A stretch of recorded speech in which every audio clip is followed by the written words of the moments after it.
All right, hey guys, welcome back to Samco Tradbo. Out here, sitting here, it's 2:30 in the morning. Beautiful out, just absolutely gorgeous. A little chilly out here. I know a lot of people like to wake up in the morning and have their coffee and enjoy it before the day gets started. I'm the exact opposite. My day's now winding down. I'm getting ready to go to bed here, probably a little bit. I usually kind of go to bed around 3 a.m.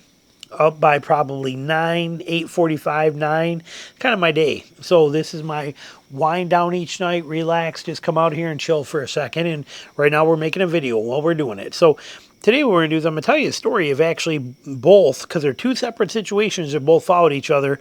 But one is my first deer that I ever shot with a bow, and then the other one is my first traditional deer.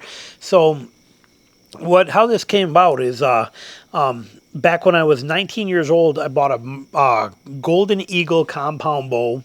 And for my first bow, now I had bows when I was 12 and hunted deer a couple of times, never had any luck.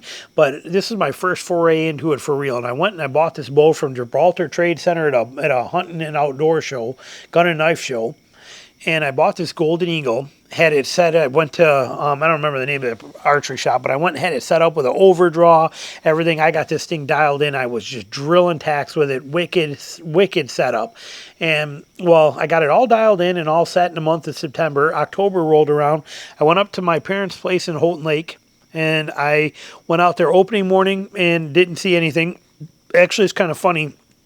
It was the first time I had ever hung a stand and my first time really even being into the woods and into the outdoors, really. Now, I had trapped before that and hunted before that, but always with somebody else. And this was my first time. Well, actually, I hung a stand the week before that, and I put it right on the edge of this marsh, and I could drive my truck right down the power line and park my truck and get out of my truck and then go climb this oak tree to hang that stand. Well, when I did that, I was out there by myself, 19 years old. And nobody in my family hunted, but I was so afraid of bears at that time that I actually had my Ruger GP100 357 with me, and I had it in a holster on my side because I was in case of a bear attacking me. And yet I could see my truck was literally like right where the camera is. I could almost jumped out of my tailgate and grabbed hold of the tree I was hanging the stand in, but yet I had to have that 357 on me because I was worried about this stuff. Now, it was also the first gun I ever purchased. I had my parents buy it for me because I wasn't 21 yet, and then they bought it and then they sold it to me, and I could own it at 18, but I couldn't buy it at 18 new. I could buy it used. Little legal loophole. But anyway, so that just goes to show you how, this stuff started out. I was scared crapless. I'd never spent any time in the woods. I was raised down in the Metro Detroit area. I had no idea how any of this stuff worked, and then I moved up to Houghton Lake when I was in 6th grade through high school, and like I said, never even hunted then. So 19 years old, getting back into hunting for a way to get back up north. Had to carry a gun to go hang a tree stand right next to my truck. I went out there and hunted it the next day, and I didn't see anything. Pulled that stand down, and then I decided to just go still hunting, and I was walking down a motorcycle trail, and I found an area with a whole bunch of deer tracks on this motorcycle trail crossing it, and I thought, wow, this looks like a good spot. So I set up there that night, and I saw deer. I was like, wow, that's cool. Now I set up on the ground. I just sat on the ground. But I was off from where those deer were. Even though the tracks were there, I was off. And I thought, okay, well, I'm going to come back here in the morning and get out here before daylight. Well, I went out there, got set up. I couldn't figure out where I wanted to. My little Maglite flashlight wasn't working real well. Anyway, long story short, I ended up standing there waiting until it got daylight. Once it got daylight, I could find where all those fresh tracks were. It was in a poplar stand that came through here, and I set up in that poplar stand and just leaned against a tree, sitting flat on my butt, Indian style, legs crossed, sitting on my butt, leaning and facing this way with my bow laying flat on the ground next to me with an arrow on a TM Hunter rest tucked behind a TM Hunter in this overdraw. And I sat there and I was just waiting, and all of a sudden I heard deer coming up behind me, and I look over my shoulder like this, and here comes 3 does with a mom in the lead. They're about 19 yards behind me, and they're standing right there. They come in and they're downwind of me. They're right there. And then they come in and they stop, and they're staring right at me, and I'm looking at them. I'm like, oh my God. And so I turn and I stand up, and I forgot my bow. So then I turn back around this way, and I reach down and I pick up my bow, and I turn back around and I go to shoot them. Now remember, I shoot left-handed. When I shot a compound, I actually shot right-handed. I golfed right-handed. I bat right-handed. Do a lot of things right-handed. I shot a compound bow right-handed. So even though I'm actually left-handed shooter, when I'm showing you this, it's because that's how it actually went down. So I'm sitting right here, and I get up, and I turn, and I look at him. I'm like, oh, I don't have my bow. I had to turn back around, reach down, pick up my bow, take it, and I started to draw it. I had my release, clicked my release on, started to draw it, and realized my arrow's not in my thing, and I kind of shook my bow like that to get it to roll, and then I had to take my finger and put it on the arrow rest, got it on the arrow rest, pointed up and drew and came back like this, found that doe, lined up my pin, found my peep sight, boom, and I shot her. She stood there the whole entire time. All three of them never moved, not once, to let me go through that entire process. Total suicidal deer. Shoot that deer perfectly. Boom, boom, arrow goes right through there. Thunderhead 125. Never forget it. I'll never forget the sound it made when that arrow passed through that deer. And I'll never forget her kicking her back legs up and, crashing out of there. And the other two deer, one runs that way, one runs right by me this way, like at 5 yards. Unbelievable scenario. But I'm watching that deer go. It goes, and I see it fall over. And I'm like, I think it went down. I think I seen that tail just flip over. I'm like, yes, I'm so excited. I had my stabilizer was like this long on that bow, so I could lean it down. If I can find a picture, I'll put it in the intro of this maybe, or somewhere in here for you. So I get all set up, and I remember everything about that so vividly, yet it was so many years ago. But I remember how I was wearing real tree bark camo overalls, and they were overalls, like, where they're all one whole suit. I remember that sitting on the floor, it was like, oh my God, this thing is giving me a wedgie like crazy, because my shoulders were pulling it into my butt crack. It was driving me nuts. I'll never forget any of this stuff. And I had some cheap brown work boots that I thought would be great. And I remember walking out there that morning, they got soaked and my feet were freezing because the water just blew right through them. So many things you never forget. So I know that deer's down. I calm down, gather myself, put stuff together. And then I'm sitting there, I remember thinking, man, that was so easy. God, that was easy. I don't know what all this fuss about bow hunting is. This is the second day.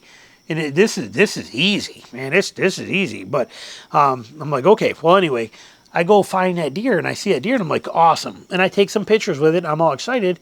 And then it's like, well, what do I do now? What do I do with this deer? So I'm sitting there literally scratching my head, staring at it. Well, didn't realize it, but there's another road that came through there, a four-wheeler trail that came through there that was literally about 50 yards further away. And as I'm standing there staring at this deer, I see a truck coming down the road. I'm like, it's hunting season. He might know what's going on. So I run over that road. I wave this guy down, this old guy. I'm like, hey. He's like, what's happening? You okay? And I said, I shot a deer. He's like, oh, great. Congratulations. I'm like, I don't know what to do with it. I don't know what to do at all. He's like, oh, what do you mean? I'm like, I don't know how to. I'm supposed to field dress or gut this thing, but I don't know how to. Never done it. He's like, I'll help you. He parks. He comes over there. And I got a buck 110 knife. I open that buck 110 and I hand it to him. He's like, no. He's like, no. He said, I'm going to teach you so that you never have to not know how to do it again. I'm like, awesome, perfect. And so he did. And he showed me, cut here, go through here, run this, keep your finger on the back of the blade, use these two fingers to spread that open and keep it separate. He showed me everything. Taught me how to field dress that deer out, and he helped me drag it out to that road. And I even asked him if he would wait there to make sure no coyotes ate it while I went all the way around the other side to go get my truck and had to drive about 4 miles around to come back to where he was. He told me how to get there. He said, I will wait right here with it and make sure nobody takes it and no coyotes get it. And I was so grateful. And that's what started it all off for me. So then I get this deer, I start posting the pictures, I got them and I'm showing them to my friends, not posting them, you didn't post anything there, but I'm showing them to everybody I know. I'm excited, feeling like I'm a superstar, and but now my bow's not good enough. Okay, this Golden Eagle's great, but I need something faster. And Browning had just come out with the Ballistic Mirage, one of the fastest bows ever made. I'm like, I need that. I got to have that. So keep in mind, it's only been like 3 weeks since I just bought that Golden Eagle. I'm new to all this stuff, but I'm like, no, I got to get this. So I buy this Browning Ballistic Mirage, sell the Golden Eagle, and traded in actually at an archery shop right there on DeQuinder, 14 Mile DeQuinder. I can't remember the name of it. It's a gun and archery shop, and in Sterling Heights area of Michigan. I buy this Browning Ballistic Mirage, and I forget to overdraw. I'm like, no, that's old school now. We don't need that. And anyway, I shoot this thing, and the groups they went from my Golden Eagle groups being like this to this thing just being all over. And it was loud, and I'm like, what is going on? Well, sure enough, those guys find out that it's got a cracked limb. Limb's broke. Top limb's got a big crack in it, causing all kinds of weird stuff going on. They're like, great. Well, they take another Browning Ballistic Mirage off the shelf, and they take it apart for me. These guys treated me like gold, put a new one on there. They're like, we'll order the replacement under warranty, and we'll put this one back together, then we'll sell that. He's like, but you can take this one off of here. It's the same exact weight, same everything. And so I get that limb on there, and I shoot it, and it does pretty good for a while. And about a week later, I noticed that group goes, whoomp, and sure enough, it cracks in the same exact spot. Now I'm fed up and I'm mad, and we're already, now it's already almost November, and I haven't been back out hunting again because I've been fighting with this bow, plus I'm working a lot. And so I thought, you know what, forget all this stuff. This is too easy anyway. Look how easy it was to kill that deer, and it was right next to me. Let's try one of these recurves. They're real simple. So I went into Gander Mountain, and they had a Browning Ballistic Mirage. I still got spider webs on me from hunting today. Ended up seeing 3 deer from the stand and a hog from the stand, and then jumped 2 on my way into there. It was a good day today in the woods. Just a little too far, about 23 yards. I almost was like, ooh, but just a smidge out of range. But so I'm at Gander Mountain, and they got this Martin Mamba recurve. And this is a time when the guys that shot the Olympics lit the torch with that super long shot with a Martin Mamba recurve. It's like, oh my God, this bow is amazing, beautiful. I still have it today. You guys have seen it in other videos. So I shoot that bow and I fall in love with it.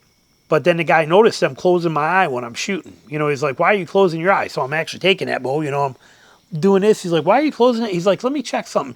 And he checks and he does my thing. And he's like, you're left eye dominant. I'm like, well, I'm left-handed. He's like, you gotta go to a left-handed bow. You can't shoot a right-handed traditional bow because your eye, it's dominant eye that matters. So he had a left-handed longbow there, a Bear, or I don't remember who it was, Sky Archery longbow there, and it was left-handed. He's like, try this. And I'm like, oh, this is weird. I had no muscle strength. I'm like, this is just weird. He's like, you better get used to it.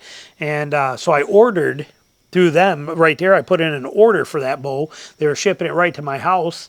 Got it about a week and a half later. That bow showed up, shot it for a while, got good with it, used to it. And then, so I walked around the woods with it a couple times that December, but never really hunted with it much. But I did take it out just in case, stump shooting. And then that whole summer, I killed I want to say I killed 20 or 25 porcupines, that kind of thing, because they were no close season on them. I hunted so many chipmunks because they were no close season. Just trying to learn how to hunt, learn how to shoot at live animal, all the stuff that I needed to do. Hunting season rolled around the next year. I had that Martin Mamba. And long story short, over the next 3 years, including that season and the next 3, I shot over the back of 12 deer. Never hit one of them, and all from tree stands, all over bait, setting up bait and bait hunting. And but I never hit one. They were just too wired, and I just couldn't do it. And I shot over the back of 12 deer in 3 years, and I was getting pretty fed up. Thought maybe a bow change for me would change things up, so I ordered my first custom bow, Jim Brackenberry. It was a Shadow, I think. It was a Shadow. The one that was gray with the purple heart in there, and but amazing bow. Custom ordered that one and had that bow. Well, then that first season rolled around, which would have been my 4th year. I don't remember. I think it was 97. I want to say it was 97 was the first year. So that was 94. When 93 or 94 when I killed my first one, and 97 when I killed my first traditional one. But anyway, I had used that bow and got out there. I was hunting Bald Mountain and down in Metro Detroit area, Bald Mountain State Game area. And I had this River's Edge, I think it was, this really weird stand, but it's also when I started hunting mobile. Okay, throughout that 3-year period, I went from going from ladder stands and from things like that to the lock-on LEM stands, which I was still using. But then I went to a River Edge stand. It was all steel platform, pretty small, but it was a main platform level, but it did not have an up bar and a strap like that. Instead, it angled down bar. Here's a platform. It had a bar that angled down on both sides with teeth on it and a little support bar in there, so you could use the platform yourself or alone. It had a, tabs on there, 2 ears where the seat would come up and you could strap the seat up if you wanted to. But I took the seat off and just carried the platform. It was pretty compact, not too bad, and for its day it was pretty good. And I had that, and I could just stroll that platform against the tree, strap it, cam it over, and done. It was that simple. And I was using that. I was out on Bald Mountain, and I was hunting out there. I did not have any bait set here. I was just hunting where I saw a whole bunch of deer trails that went through a bunch of rose bushes. And I set up on there. And sure enough, here comes a doe. One lone doe comes walking in midday. I've been there all day, but midday, here she comes. And I'd been convincing myself that, all right, after the way the last 3 years have gone, shoot to miss low. Because I shot over top all of them. Aim underneath the deer. Just like when you're bow fishing, shoot for the fish under the fish. Okay? Same concept. That's what I was going for. And I'd done a lot of bow fishing in those 3 years. I knew exactly what I wanted to do. Body, here's that angle of that front leg coming down. I was aiming. I wanted my arrow to go right here. Hoping that if I aimed here, I would hit here. That deer standing there at 15 yards gives me a chance. I come back and I go literally just like this. I come in and I go, whoop. Boom, and I let go. And that comes in right at the top of the shoulder blade right here. Good shot, and it is sticking into this leg on this side, about that much arrow shaft sticking out of her. And it goes, boom, and she just stands there for a second, and she looks, and then she jumps, takes 2 hops, and stops. And she's standing, she just went from here to here. She's standing right here, like literally right there. And she turns her head, she's bumping her head into that shaft. She's banging into that shaft like that, like not knowing what's going on, and then do-do-do, do-do-do, and she falls over, literally right there. It's like, yes. And that was how I got my first traditional bow kill, was a big doe, Bald Mountain State Game Area in southern Michigan with my custom-made Brackenberry recurve. And that's how the whole thing got started. From that moment on, hooked, game on, ever since. So kind of an interesting combo story about how it all came together, but it's how it all unfolded. Hope you enjoyed the story. Thanks for watching.